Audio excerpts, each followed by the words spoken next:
বন্ধুরা, সম্পূর্ণ ভিডিও দেখতে চ্যানেলটি সাবস্ক্রাইব করুন। গল্পের শুরুতে দেখা যাবে বাইরে তখন ঘুটঘুটে অন্ধকার।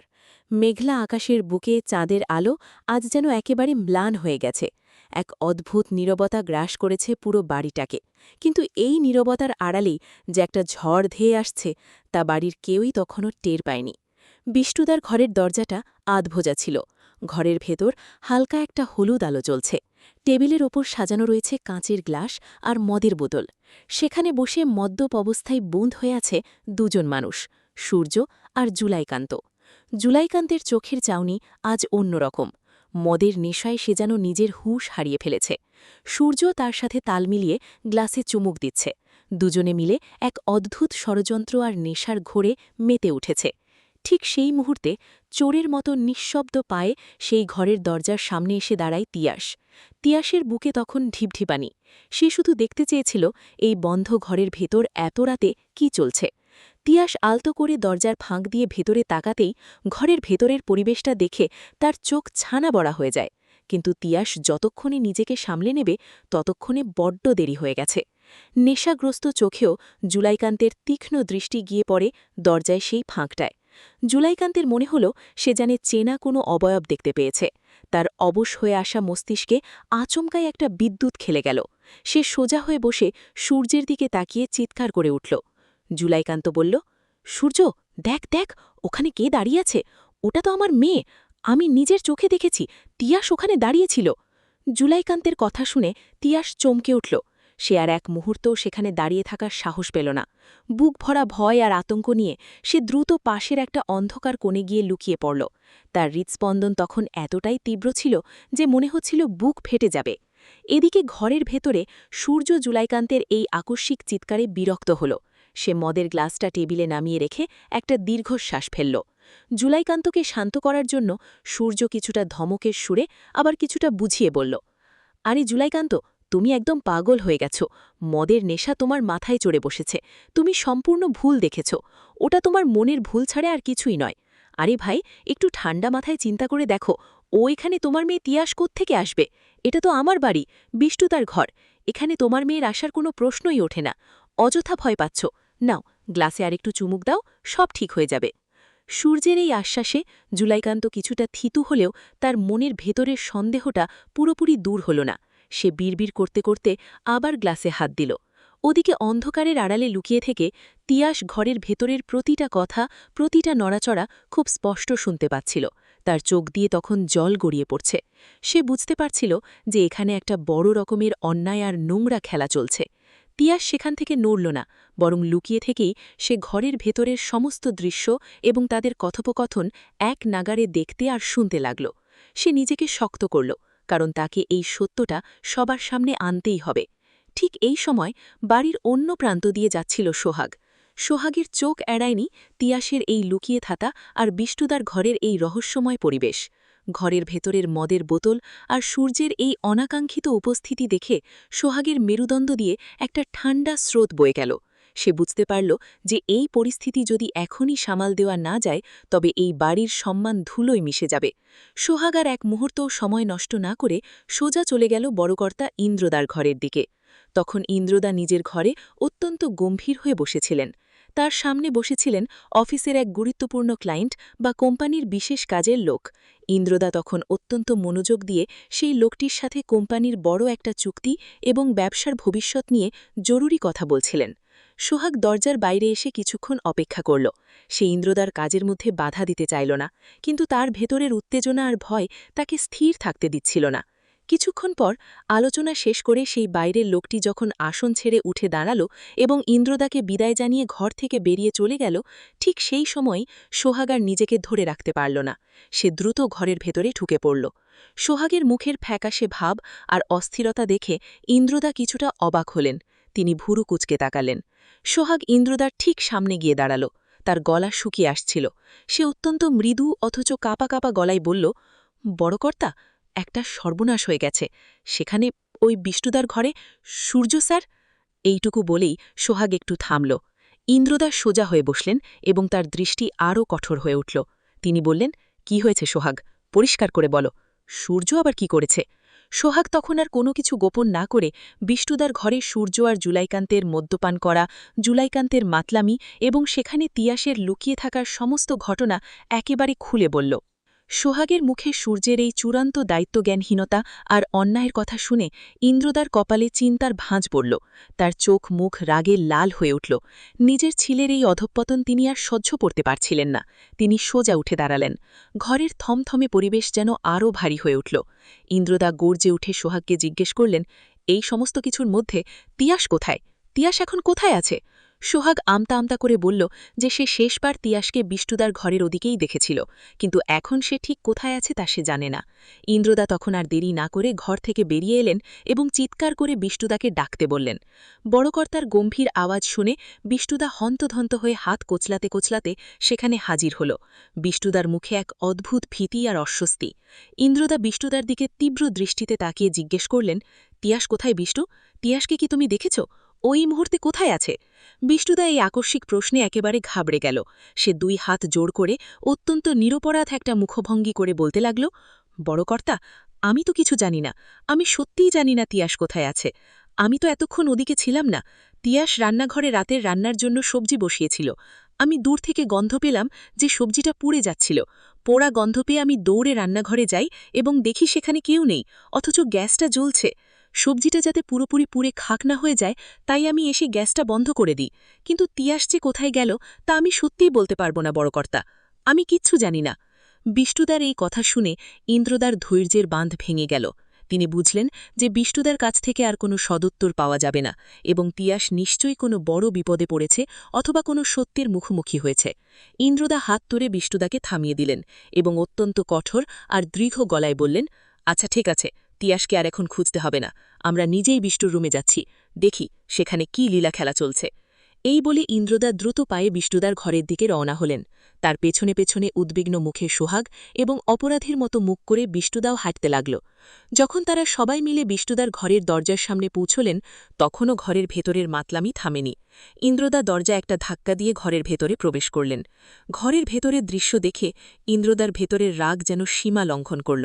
তিনি দেখলেন সূর্য আর জুলাইকান্ত একেবারে আকণ্ঠ ডুবে আছে মদের নেশায়। গ্লাস হাতে দুজনে বসে আছে, যেন দুনিয়ার কোনো নিয়মের তোয়াক্কা তারা করে না। ইন্দ্রদা ঘরের মাঝখানে গিয়ে দাঁড়িয়ে বজ্রকণ্ঠে ডাকলেন, সূর্য! বাবার এই আকস্মিক আর ভয়ঙ্কর আওয়াজ শুনে সূর্যের হাতের গ্লাসটা কেঁপে উঠল। সে নেশার ঘোরেও বুঝতে পারল যে পরিস্থিতি এবার হাতের বাইরে চলে গেছে। ইন্দ্রদা সূর্যের দিকে তাকিয়ে চরম ধিক্কারের সাথে বললেন, সূর্য, তুমি এই বাড়ির ছেলে হয়ে এত রাতে এখানে বসে এসব কি করছ? তোমার কি ন্যূনতম কোনো জ্ঞানজ্ঞাম্য অবশিষ্ট নেই? সূর্য যখন বাবার প্রশ্নের মুখে আমতা আমতা করছে ঠিক তখনই নেশায় চুর হয়ে থাকা জুলাইকান্ত টেবিল ধরে কোনো মতে উঠে দাঁড়াল। তার চোখ দুটো লাল, শরীর দুলছে। সে ইন্দ্রদার দিকে না তাকিয়ে তার পিছনে দাঁড়িয়ে থাকা সোহাগের দিকে তাকাল। জুলাইকান্তের মস্তিষ্ক তখন এতটাই বিকৃত হয়ে গেছে যে সে সম্পর্কের কোনো মর্যাদা বা ভদ্রতার সীমা বজায় রাখতে পারল না। সে সোহাগকে দেখে একটা কুৎসিত হাসি হাসল, তারপর অত্যন্ত নোংরা এবং খারাপ ইঙ্গিত করে হাত নেড়ে বলতে লাগল, আরে বৌদি, তুমি এসেছ? তা তোমার পাশে ওটা কে দাঁড়িয়ে আছে? ওটা আবার কোনো নতুন মানুষ? জুলাইকান্তের এই অত্যন্ত নিচু মানের এবং কুরুচিপূর্ণ মন্তব্য শোনার সাথে সাথে ঘরের বাতাস যেন জমে বরফ হয়ে গেল। সোহাগ অপমানে আর লজ্জায় মাথা নিচু করে ফেলল। জুলাইকান্তের এই চরম ধৃষ্টতা আর নোংরা ইঙ্গিত দেখে সূর্য নিজেও স্তম্ভিত হয়ে গেল। নিশার ঘোরেও সে বুঝতে পারল যে জুলাইকান্ত যে মানুষকে নিয়ে এই নোংরা ঠাট্টা করছে তিনি আর কেউ নন, স্বয়ং তার বাবা, এই বাড়ির বড়কর্তা ইন্দ্রদা। সূর্য তখন ভয় আর লজ্জায় তাড়াহুড়ো করে জুলাইকান্তের হাতটা চেপে ধরল এবং চিৎকার করে বলল, আরে জুলাইকান্ত, তুমি মুখ সামলে কথা বলো। ওটা কোনো বাইরের লোক নয়, ওটা আমার বাবা, আমার বাবা হন উনি। সূর্যের এই কথায় জুলাইকান্তের কোনো অনুশোচনা হল না। উল্টো সে একগাল হেসে মদের বোতলটা টেবিল থেকে তুলে নিয়ে ইন্দ্রদার দিকে বাড়িয়ে দিল। সে অত্যন্ত বেহায়াপনা করে বলল, ও, আপনার বাবা, কাকাবু হন তাহলে। তা কাকাবু, আপনি এত রাগ করছেন কেন? রাগারাগি ছেড়ে দিন। এই যে আমার হাতের এই বিশেষ ড্রিঙ্কটা একটু খেয়ে দেখুন না। এই ড্রিঙ্কটা একবার মুখে দিলেই ব্যাস, আপনার দুনিয়ার যত চিন্তা, যত রাগ, যত ঝামেলা আছে সব এক নিমেষে ভুলে যাবেন। খেয়ে দেখুন কাকাবু, স্বর্গ সুখ পাবেন। জুলাইকান্তের মুখ থেকে এই চরম অপমানজনক এবং ঔদ্ধত্যপূর্ণ কথা শোনার পর ইন্দ্রদা আর নিজের হাত ধরে রাখতে পারলেন না। তার ভেতরের সমস্ত সংযম ভেঙে চুরমার হয়ে গেল। তিনি এক পায়ে এগিয়ে গিয়ে নিজের ডান হাতটা বাতাসে তুললেন এবং পুরো শক্তি দিয়ে জুলাইকান্তের গালে একটা ঠাস করে চড় মারলেন। চড়ের আওয়াজটা পুরো ঘরে প্রতিধ্বনিত হল। চড়ের চোটে জুলাইকান্ত ছিটকে গিয়ে টেবিলের ওপর পড়ল। তার হাতের গ্লাসটা মেঝেতে পড়ে ভেঙে টুকরো টুকরো হয়ে গেল। কিন্তু জুলাইকান্তের নেশা এতটাই গভীর ছিল যে সে এত বড় একটা মার খাওয়ার পরেও নিজের ভুলের জন্য ক্ষমা চাইল না। সে গালে হাত দিয়ে কাঁদো কাঁদো গলায় অথচ জেদের সুরে বলতে লাগল, আপনি আমাকে মারলেন? মারুন, আমাকে যত খুশি মারুন, আমার তাতে কোনো দুঃখ নেই, কিন্তু দোহাই আপনার, আমার এই মদের বোতলটাকে কিছু করবেন না, আমার বোতলকে কিছু বলবেন না। জুলাইকান্তের এই চরম মাতলামি আর বেহায়াপনা দেখে ঘরের ভেতরে এক মারাত্মক গ্যাঞ্জাম আর বিশৃঙ্খল পরিস্থিতি সৃষ্টি হল। চিৎকার, চেঁচামেচি আর অপমানের এক নারকীয় পরিবেশ তৈরি হল সেখানে। সূর্য একদিকে বাবাকে শান্ত করার চেষ্টা করছে, অন্যদিকে জুলাইকান্তকে ঘর থেকে বের করার চেষ্টা করছে। বিষ্ণুদা আর সোহাগ ভয়ে এক কোণে দাঁড়িয়ে কাঁপছে। পুরো বাড়িটা যেন এক মুহূর্তে একটা যুদ্ধক্ষেত্রে পরিণত হল। এই ভয়ঙ্কর গণ্ডগোলের খবর কিন্তু বেশি সময় গোপন থাকল না। বাড়ির ভেতরের এই অশান্তির আজ গিয়ে পড়ল নেহার ওপর। নেহা পুরো ঘটনাটা দূর থেকে লক্ষ্য করেছিল এবং সে জানত যে এই পরিস্থিতি আরও বড় রূপ নিতে চলেছে। নেহা আর দেরি না করে সোজা চলে গেল ময়ূরাক্ষীর ঘরে। ময়ূরাক্ষী তখন নিজের ঘরে আরাম করছিলেন। নেহা ঘরে ঢুকেই অত্যন্ত উত্তেজিত এবং ফিসফিসানি গলায় ময়ূরাক্ষীকে সমস্ত কথা খুলে বলতে শুরু করল। নেহা বলল যে কিভাবে বিষ্ণুদার ঘরে জুলাইকান্ত আর সূর্য মদের আসর বসিয়েছে, কিভাবে সেখানে বড়কর্তা গিয়ে হাতে নাতে ধরেছেন এবং জুলাইকান্তকে চড় মেরেছেন, আর এই সমস্ত কিছুর পেছনে কিভাবে সোহাগ জড়িয়ে আছে। নেহার মুখ থেকে এই সমস্ত অপমানজনক আর চাঞ্চল্যকর কথা শোনার পর ময়ূরাক্ষীর পায়ের তলা থেকে যেন মাটি সরে গেল। তার নিজের ছেলে সূর্য এই রকম একটা নোংরা কাণ্ড ঘটিয়েছে, এটা ভেবেই তার অহংকারে বড় ধাক্কা লাগল। ময়ূরাক্ষী আর এক মুহূর্তও নিজের ঘরে স্থির থাকতে পারলেন না। রাগে, ক্ষোভে আর উদ্বেগে কাঁপতে কাঁপতে তিনি ঘর থেকে বেরিয়ে এলেন এবং প্রায় দৌড়েই ঘটনাস্থলের দিকে রওনা হলেন। তার মনে তখন নিজের ছেলেকে বাঁচানোর আর সমস্ত দোষ অন্যের ঘাড়ে চাপানোর এক তীব্র তাগিদ কাজ করছিল। ময়ূরাক্ষী যখন সেই ঘরে এসে পৌঁছালেন তখনও ঘরের ভেতরের উত্তেজনা চরম পর্যায়ে। ইন্দ্রদা তখনও রাগে ফুঁসছেন। ময়ূরাক্ষীকে ঘরে ঢুকতে দেখেই ইন্দ্রদা তার দিকে তীব্র ধিক্কারের দৃষ্টিতে তাকালেন।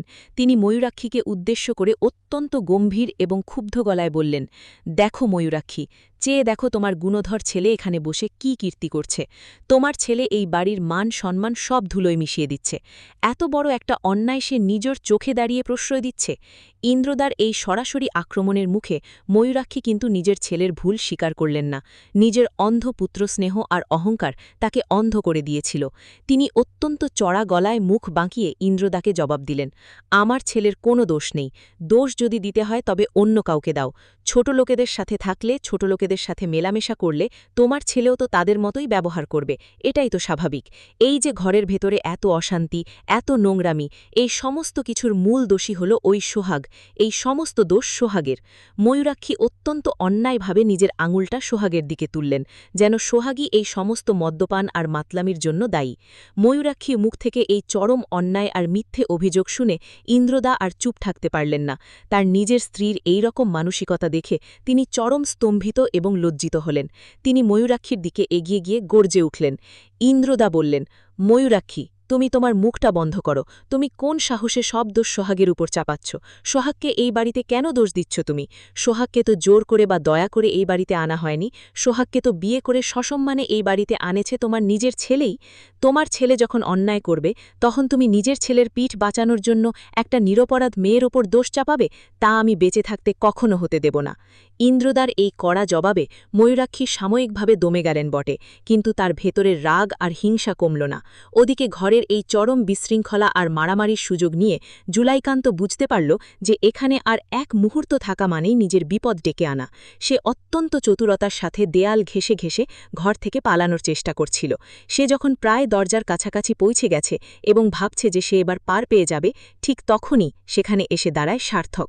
সার্থক এতক্ষণ পুরো পরিস্থিতিটা পর্যবেক্ষণ করছিল এবং সে জুলাইকান্তকে এভাবে সহজে পার পেয়ে যেতে দিতে রাজি ছিল না। সার্থক দরজার সামনে নিজের শরীর দিয়ে একটা দেয়াল তৈরি করে দাঁড়াল। জুলাইকান্ত যখনই চলে যাচ্ছিল তখনই সার্থক তাকে শক্ত হাতে চেপে ধরল এবং তাকে এক চুলও নড়তে দিল না। সার্থক অত্যন্ত কঠোর আর গম্ভীর গলায় জুলাইকান্তকে বলল, কোথায় যাওয়া হচ্ছে জুলাইকান্ত? এত বড় একটা নোংরামি করে এই বাড়ির বড় কর্তাকে অপমান করে তুমি এত সহজে পালিয়ে যাবে ভেবেছ? আমি তোমাকে এক পাও এগোতে দেব না। তোমাকে আজ আমি পুলিশের হাতে তুলে দেব। মনে রেখো, পুলিশেই তোমাকে দিতে হবে। তোমার জায়গা জেলেই হওয়া উচিত। সার্থকের এই কথা শুনে এবং জুলাইকান্তকে পুলিশে দেওয়ার নাম শুনে ঘরের ভেতরের পরিবেশ আবার অন্য মোড় নিল। ময়ূরাক্ষী, যিনি এতক্ষণ সোহাগের ওপর দোষ চাপাচ্ছিলেন, তিনি সার্থকের এই পুলিশে দেওয়ার কথা শুনে হঠাৎ যেন আরও বেশি ক্ষেপে উঠলেন। তিনি সার্থকের দিকে তাকিয়ে চিৎকার করে উঠলেন, কি পুলিশে দেবে? তুমি আমার ছেলের বন্ধুদের, এই বাড়ির সাথে জড়িত মানুষদের পুলিশে দেবে? পুলিশে দিতে হবে না। ময়ূরাক্ষী যেন কোনোভাবেই চান না যে এই ঘটনা থানা পুলিশ পর্যন্ত গড়াক, কারণ তাতে তার নিজের ছেলের নামও জড়িয়ে যাবে এবং সমাজের বুকে তাদের এতদিনের তৈরি করা আভিজাত্যের মুখোশটা এক নিমেষে খসে পড়বে। পুরো ঘরের পরিবেশ তখন এক চরম নাটকীয় এবং অমীমাংসিত উত্তেজনায় রূপ নিল, যেখানে একদিকে সত্যের লড়াই আর অন্যদিকে অন্যায়কে ঢাকার এক মরিয়া চেষ্টা একাকার হয়ে গেল।